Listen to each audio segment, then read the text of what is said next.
Let's go to Dallas, a press conference we've been waiting on after that shooting at an ICE detention facility. Official speaking right now.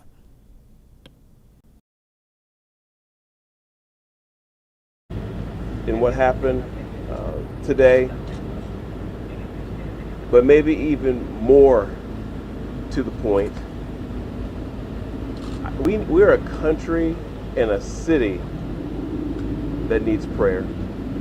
So I'm going to ask you all to join me also in praying for this city, that we can come together at a time like this, and that we can be there for one another the way we always have in times like this, to support one another, help us all get through this very difficult time, not just in our city, but in our country. And that's why I'd ask you to pray for our nation.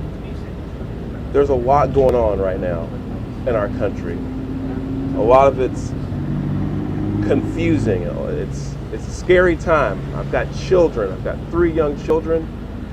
And I'm here to tell you that it is challenging to explain to them what's going on in our country right now.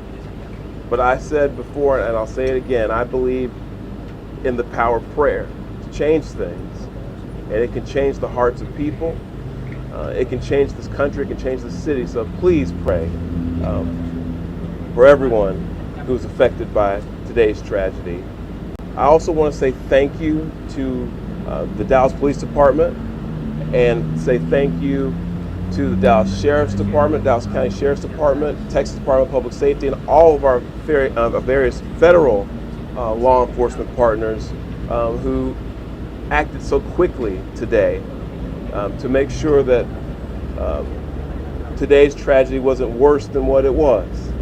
So on behalf of the city of Dallas, I want to say thank you to all of you. And you're going to hear from some of those folks later, but I want to let you know that we appreciate what you all do, not just today, but every day, to help keep us all safe. And lastly, and this is really important, I would ask all of the city of Dallas residents who can hear me right now, let's be patient, let's remain calm, and let's let our law enforcement partners, our police department, do their job. This is an active investigation. There's still a lot of unanswered questions. And I want to encourage all of you to exercise a little bit of restraint and allow them to do their job to help make sure this continues to be a safe city, and that they can help us figure out what happened here today. But with that, I want to say, again, thank you to all the folks who came out this morning from our law enforcement community. I'll turn it over to our police chief, Daniel Como, to speak a little bit more directly to the investigation itself.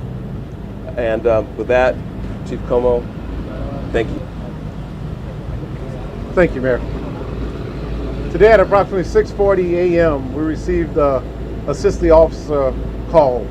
We responded to the call, got to the scene, and we later learned that we had 4 individuals that were shot, 2 of them deceased, including the shooter. The DPD was able to locate the shooter, who was deceased. We're going to be working this investigation shoulder to shoulder with our federal partners. The FBI is on scene, and right now I'm going to introduce you to the SAC of the Dallas Field Division, FBI Joe Rumrock. Yeah, good morning. My name's Joe Rothrock. I'm the special agent in charge of the Dallas FBI Field Office. I want to first start by thanking our partners in local law enforcement, specifically the Dallas Police Department, for their quick and timely response.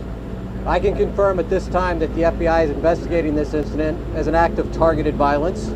It is unfortunately just the most recent example we've seen of targeted violence, to include here in North Texas, where back on July 4th, we saw a coordinated attack carried out against an immigration detention center in Alvarado, Texas.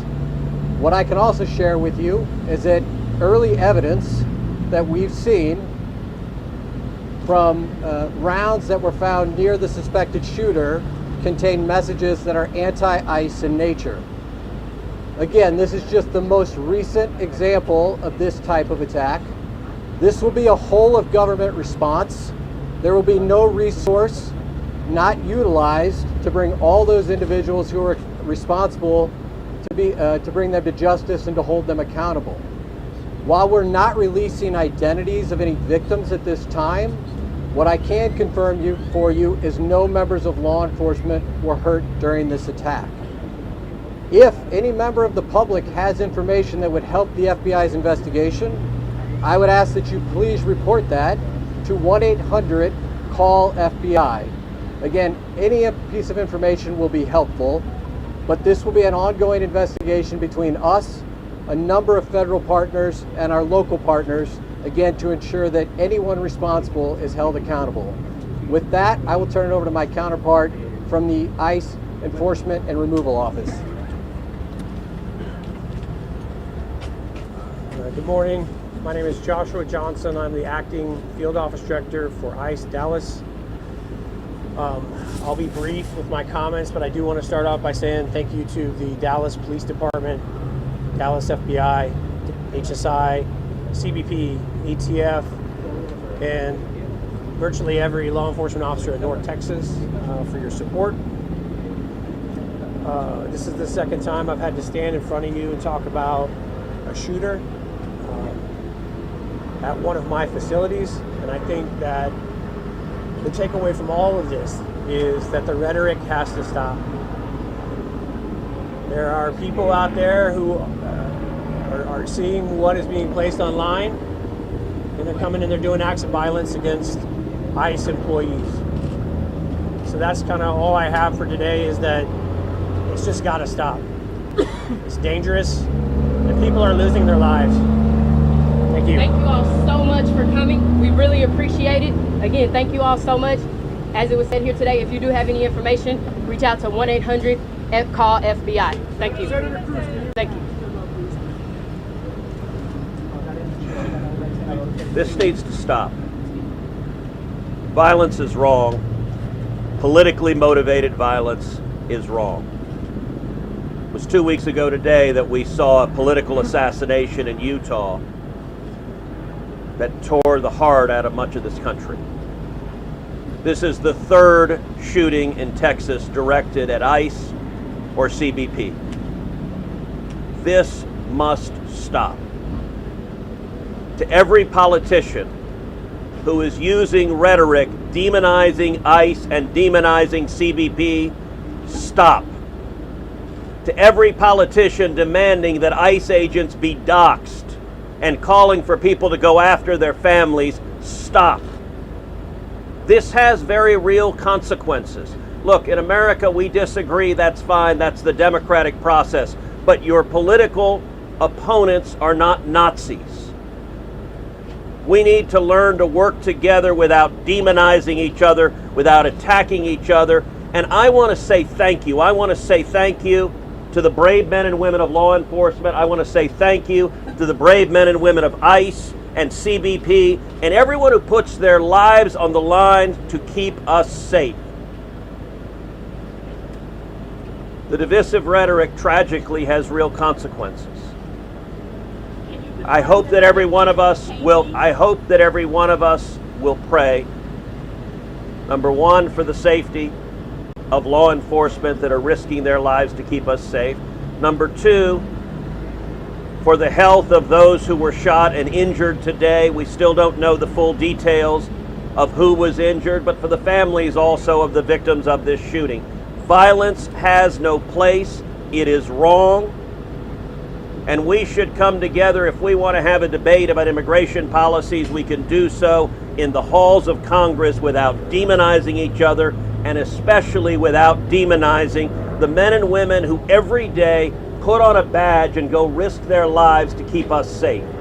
And we should not be putting language out there that inspires madmen to commit evil crimes. Our prayers are with the men and women of law enforcement, and we ought to come together and have some decency across the political aisle to say This violence is wrong and it needs to stop. Senator, have you been told that immigrant detainees were the victims of today's shooting? My understanding is the details of who the victims are still being ascertained, so I don't want to go ahead of law enforcement releasing these details. What they have said is that no law enforcement was injured, and so that's a natural inference, but I don't know the details. Special Agent, can you talk a little bit about some of the evidence you mentioned earlier? Just for clarity, I think there's going to be a lot of questions. Our understanding is that some of the shell casings had specific writing that was relevant to the motive. Give us more information. So I'm not going to go into any more details at this time. We will come back to you when we have more details to share.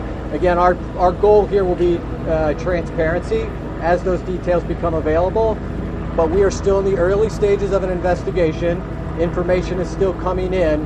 When we have more details, we will come back to this group. And just clarity as well on the victims and the forensic question that you were asking. Just get clarity and make sure we're reporting and transparency with the victims. I'm not going to be identifying victims at this time. The only thing I will confirm at this time is no law enforcement was injured. Certainly you can respect law enforcement's need to make notifications. Why are we not saying that they were the detainees that were shot? At this point in time, we're not going to take any additional questions from law enforcement. Again, I'd ask for you to respect the fact that this is an ongoing investigation, and as more details come available. We're not asking for the names of the victims. I understand. In a general sense, I will. if the victims are the detainees. The only thing I can say right now is no law enforcement was injured this morning as part of the attack. I won't be taking any more questions, neither will law enforcement this time. We'll come back to you later today or in the coming days when we have additional information. Thank you for your time. Thank you all.